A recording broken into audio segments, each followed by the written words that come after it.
Após a despedida de William Hartnell, eu consegui acompanhar com uma boa jornada, cheia de altos e baixos também, Patrick Troughton como o nosso segundo doutor. Bem-vindos ao Comentando Doctor Who, porque esse é o quadro em que eu estou fazendo a minha maratona da série clássica de Doctor Who e vindo comentar um pouquinho pra vocês. Então vem comigo conhecer o segundo doutor, seus companions, seus inimigos, logo depois da vinheta, nerds!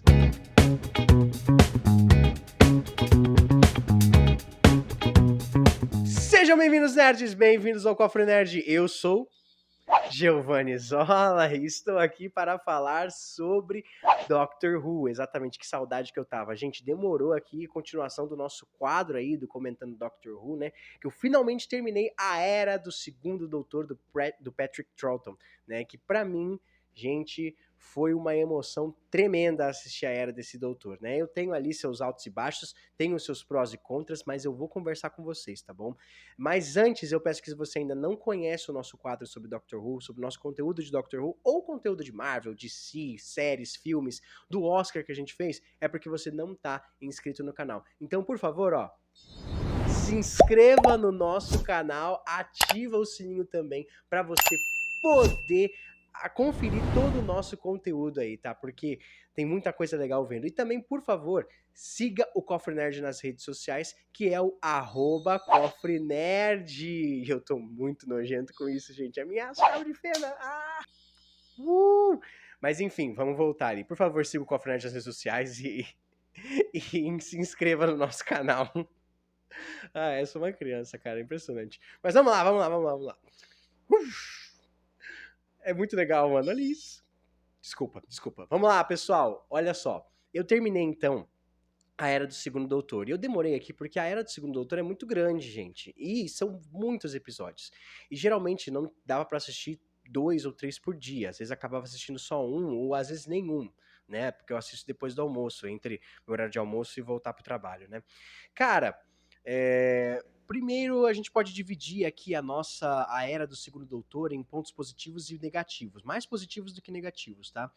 Vamos começar pelos positivos, eu vou intercalando com os negativos, a gente vai andando por aí, porque eu acho que é uma análise muito boa que a gente precisa fazer sobre essa era e tem que olhar com atenção, tem que ter um olho com carinho, principalmente pro Patrick Troughton, né? Desculpa aí, gente, que é difícil falar o nome dele, tá bom?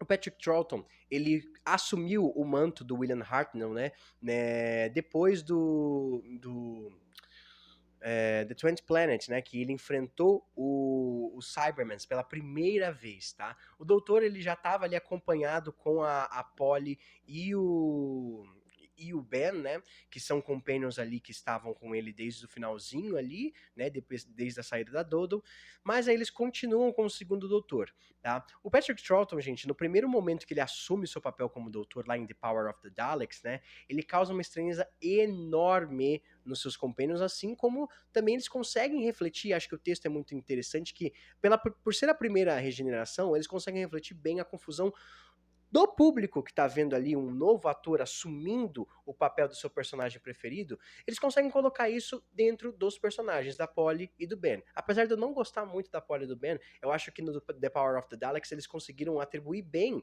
essa estranheza na mudança da personalidade do doutor, do rosto dele, né? Porque afinal ele tá um pouco mais jovial, ele tá um pouco mais descontraído, apesar de que o primeiro doutor ele era aquele senhorzinho, ele não era tão sério, mas ele era aquele senhorzinho que conseguia sair da doçura para a raiva em questão de segundos ali, né? O Patrick Troughton, o segundo doutor, ele consegue transmitir uma loucura um pouco mais até louca do que o William Hartnell fazia. Porque apesar do William Hartnell ser meio birutinha, aquele velhinho birutinha, ele ainda era muito centrado, né? Então ele era muito centrado no que ele tinha que fazer ali, em derrotar o seu inimigo, etc. Muito disso a gente vê no The Celestial Toymaker, né? Que é o arco que ele luta contra o Toymaker, que tá jogando ali, né? Apesar que ele não aparece muito.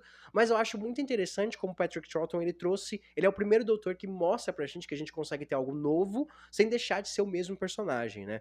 Então eu acho muito bacana. Tem a flauta ali, ele é cheio de gadgets ali que ele tira do casaco dele. Parece que o casaco dele adota o mesmo princípio da TARDIS, né? Maior por dentro do que por fora.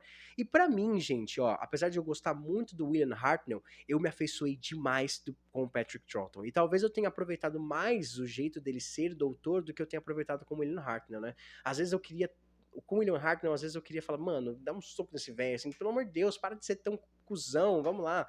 E acho que o Patrick Troughton, ele consegue refletir um pouco mais essa doçura. Apesar do primeiro doutor ser doce também, acho que o segundo, ele consegue transmitir um pouco mais o seu lado humano, tá? Bem humano assim, não querendo humano de ser humano, né?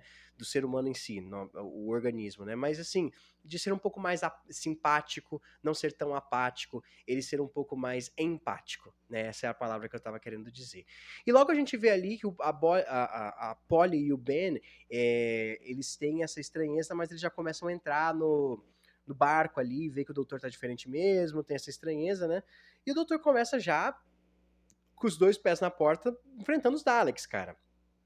Vendo a ressurreição dos Daleks, né? Vendo a ressurreição dos seus maiores inimigos que aparecem ali naquele planeta ali com pântanos de mercúrio, acho que era o planeta Vulcano, alguma coisa assim, numa conspiração ali, né? Enfim, eu acho muito bacana você colocar já o segundo doutor de frente com os Daleks, né? E mostrar a grande sacada dos Daleks, né? De que eles estão se reconstruindo e principalmente a série está construindo o conceito dos Daleks, porque mais pra frente, depois que a Polly e o Ben saem, né, a gente viu que os Daleks eles começam a entender um pouco mais a sua força, né, que é o episódio que a Victoria aparece, tá bom? Que é onde é a Victoria Waterfield, né, que é uma nova companion. Mas eu tô atrelando os carros, colocando a carroça na frente dos bois ali, mas é porque eu quero falar dos Daleks e depois encerrá-los, porque eles não aparecem mais na temporada, né? Então os Daleks eles têm esse conhecimento ali de que eles mostram eles veem de que a sua maior força para eles é a falta de humanidade, porque eles estavam em busca do grande artifício humano, né, do grande extrato da humanidade ali, para ver por que eles estavam perdendo tanto para essa humanidade. Mas eles veem que na verdade a maior força deles é serem apáticos, não humanos, né, que eles serem os Daleks que a gente conhece, e tem a primeira aparição do Imperador Dalek, que eu acho sinistro o visual desse cara, velho. Eu acho sinistro o visual que eles e mantiveram, né, a mesma ideia ali de um Dalek gigante estático, né, que só manda ali, mantiveram na temporada do Christopher Eccleston também, quando ele aparece, né, no final do Bad Wolf e The Parting of Ways. Acho muito bom, né, só um adendo ali para os Daleks, né. Então a gente vê o Patrick Troughton, né, o segundo doutor ali, viajando de novo com o Ben e com a Polly. Mais uma vez, gente, Ben e Polly, eles tentam emular o grande feito de Ian e Bárbara, mas não conseguem. Ian e Bárbara tinham algo que eu tô demorando para ver em outros Companions, talvez não tenha visto até em Companions da era moderna, talvez só na Donna ou na Amy no Rory. Mas Ian e Bárbara têm um negócio ali que é impressionante, cara. Eles são os Companions, eles são o que marcam a gente como Companion. Ben e Polly tentam emular isso, mas não conseguem. Falta carisma, falta diálogo bom, falta situações legais. A gente não tem nada disso. A gente falta, talvez, episódios que coloquem eles em situações em que eles possam se destacar. Porque ambos, Ian e Bárbara, tiveram episódios que eles se destacaram muito bem. Tanto nos Aztecas quanto lá do Rei Arthur. Eu acho isso importantíssimo para você destacar Companions. E Ben e Polly não tiveram isso. Como eles entraram, eles saíram também de um modo ali que apenas foram embora, deram um tchau ali pro 12º doutor, ou pro segundo doutor, né? E até após uma trama muito bacana, um arco muito legal, que é o The Chameleons, né? Que aparecem esses aliens que conseguem emular, né? Que conseguem imitar o rosto dos outros, né? E estão fazendo ali um esquema ali de corrupção na Terra, né? Mas antes disso, já tinha entrado um outro companion, que é o Jamie McCrimmon. E, cara, devo dizer para vocês, talvez Jamie seja, junto com Ian e Bárbara, meu companion preferido da era clássica, tá bom? Ele pode ter alguns defeitos, ele pode às vezes ser muito turrão, ele pode ser muito levado pela emoção, às vezes ele pode fazer umas cagadinhas, né? Mas Jamie é a representação da coragem dentro de Doctor Who, né? Então eu pego esses três personagens, esses três próximos companions, Jamie, Victoria, que eu já falei, e a Zoe, que é a última companion a entrar na TARDIS ali, substituindo a Victoria, eu vejo muito esses três personagens como símbolos em Doctor Who, tá bom? Jamie, o símbolo da coragem, apesar dele não ser tão inteligente, dele não entender essas coisas de alienígenas e tecnologia, ele bate no peito e vai enfrentar o perigo. Ele é o símbolo da coragem. Victoria talvez seja o símbolo da inocência, né? Uma garota jovem que foi retirada de um tempo victoriano, né? Enfrentou os Daleks ali, foi sequestrada pelos Daleks, órfã, e que na verdade precisa se adequar a esse novo lugar ali, mas sem perder aquilo que ela tinha quando começou na TARDIS, sua inocência, né? E a Zoe talvez seja o símbolo da inteligência e da esperteza, né? A Zoe, ela é esse grande cérebro que entra na TARDIS e que tem que aprender também a ser empática, né? Apesar dessa grande inteligência. Ela é uma criança, é uma garota superdotada, é uma garota que consegue conversar de pau a pau com o doutor ali sobre coisas tecnológicas e acaba até deixando o Jamie de lado ali, né? Mas esses três personagens, para mim, representaram muito bem o Doctor Who, e talvez esse conjunto de características sejam imbuídos dentro do segundo doutor, né? Eles ressoam, né, essa característica do doutor, cada um à sua maneira. Eu acho isso muito legal, né? Quanto aos episódios, a gente teve tanto arco bom, e aqui eu trago talvez um ponto negativo do episódio, da era do segundo doutor. Tem tanto arco bom, mas tem tanto episódio perdido, gente. Tanto recon que desanima você. De verdade. Não é porque a era é ruim, tem histórias magníficas, mas desanima a cada momento que você tem que assistir um recon. E às vezes você não tá recriado em animação, como o nosso queridíssimo Lucas Harkness indica a todo momento. Ele disponibiliza a gente lá no Mestres de Luxor, inclusive. Por favor, sigam o Mestre de Luxor se você quiser assistir Doctor Who clássico. O Mestre de Luxor proporciona para vocês, tá bom? Siga eles nas redes sociais, aqui no canal do YouTube também. Ele disponibiliza ali as animações ali que estão sendo recriadas. Mas ainda existem alguns recons e são desanimadores, cara. Desanima muito quando você vê que um episódio é recon e você tem que assistir, né?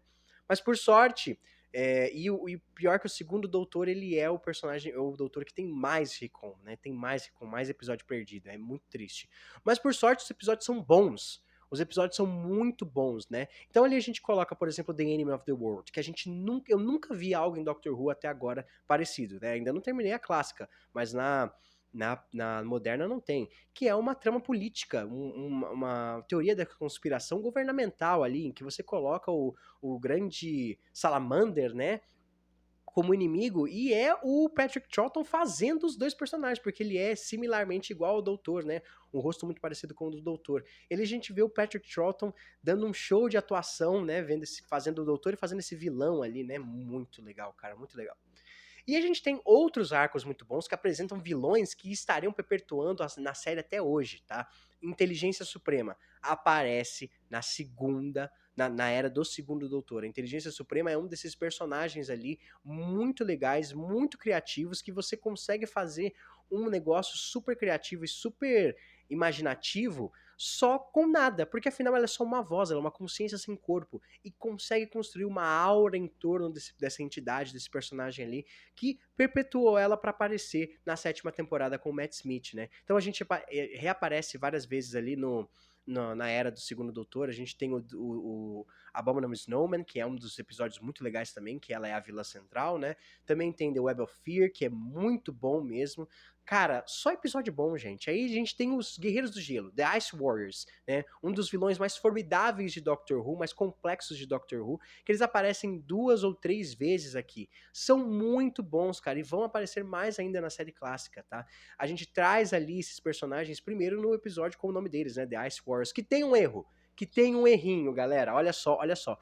Eu, como químico, professor de ciência, professor de química, professor de biologia também, falo para vocês que tem um erro aí, né, nesse episódio, né? Porque o que acontece?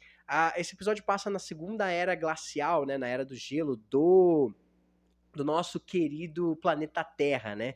E a desculpa para estarem numa era do gelo é que quando a humanidade começou a criar comida sintética, não precisou mais plantar plantas, né? Não precisou mais ter plantação, certo? E aí o que acontece, gente? Eles falam que por causa disso, a produção de carbono diminuiu e com a produção de carbono diminuindo, acabou a camada de ozônio, né? Porque a camada de ozônio é formada por gás carbônico. E aí teve o fim do efeito estufa, que é a ação de reter, que a Terra retém o calor que o Sol manda para ela, né? Retém o calor necessário para que ela consiga sobreviver. Porém, porém, as plantas consomem gás carbônico e produzem oxigênio. Se as plantas somem, na verdade, o gás carbônico só vai aumentar, que vai aumentar um efeito estufa que a Terra vai ficar mais quente ainda. Então não faz sentido essa história. Não faz sentido, tá errado cientificamente aí, entendeu? Enfim, a gente aceita ali, né? Mas quando eu bati o olho, eu falei assim, putz, tá errado isso aí, hein? Tá errado isso aí, Doctor Who. Mas enfim, é um episódio, é um arco muito bom que apresenta os Guerreiros do Gelo. Gente, são arcos sensacionais, cara. É difícil escolher um bom, tá bom? E também tem os Macra, né? Que é o Terror of Macra, que eles vão aparecer de novo lá na terceira temporada com a Martha Jones e o David Tennant em The Gridlock, né? Que são aqueles caranguejos gigantes. E eles são muito melhor explorados aqui do que em Gridlock. Acho que eles aqui são muito legais e faz uma aura de terror com esses personagens, esses alienígenas, né, que escravizam a humanidade para poderem produzir gás para que eles se alimentem, que é sensacional, cara. Enfim, episódios incríveis, episódios muito bons. Porém, não tem como você deixar de falar do último arco do Doutor, que é The War Games, né? É o arco em que ele termina ali, né? Tudo que a gente viu do Patrick Troughton, a gente viu nessa temporada a primeira chave de fenda sônica também, a gente viu a primeira vez o do segundo doutor utilizando pela primeira vez o pseudônimo de John Smith, né, o nome falso de John Smith. A gente viu os Cybermans entrando em The Invasion, é muito bom, cara, muito bom The Invasion, é um arco em que os Cybermans invadem Londres. É sensacional, apesar de ter alguns recons, é muito bom mesmo, tá? Aquela cena clássica dos Cybermans andando ali pelas ruas de Londres.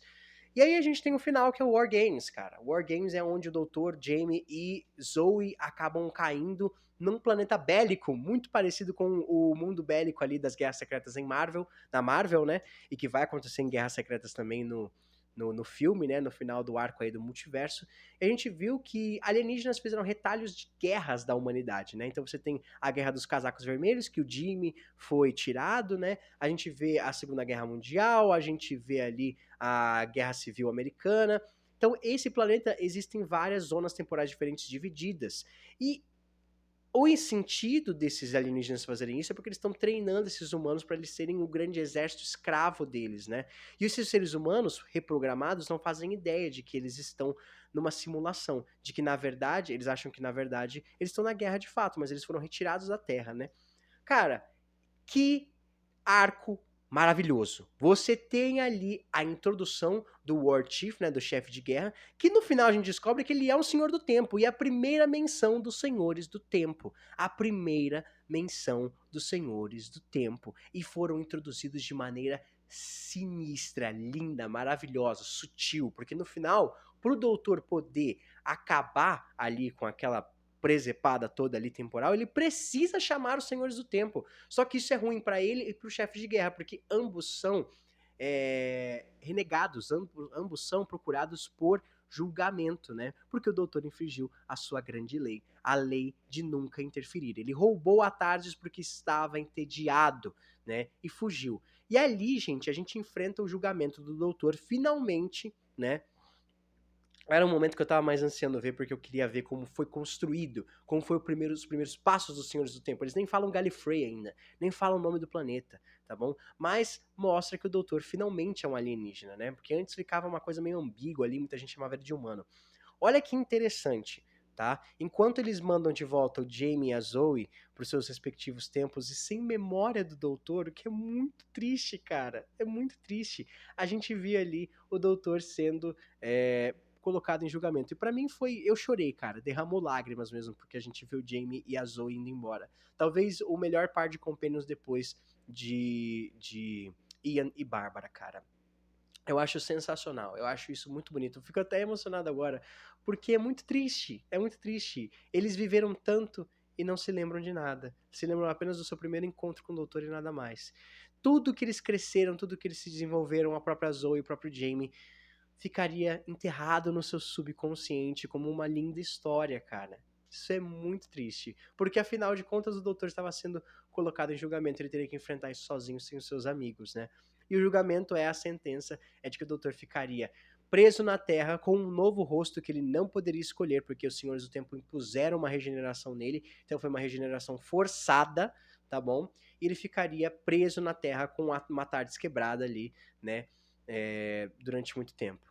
Mas uma promessa viria, afinal de contas, Doutor vai encontrar ali na sua terceira regeneração um grande amigo que ele fez nessa temporada, o Brigadeiro Ledbert Stewart, né? Alistair Ledbert Stewart, que se torna um dos personagens mais recorrentes e importantes em Doctor Who e foi introduzido aqui no The Web of Fear, né? Que é o episódio que ele enfrenta de novo a grande inteligência, né? Eu falei inteligência suprema, acho que no começo, mas inteligência suprema é a dos Kree na Marvel, é grande inteligência, gente, desculpa.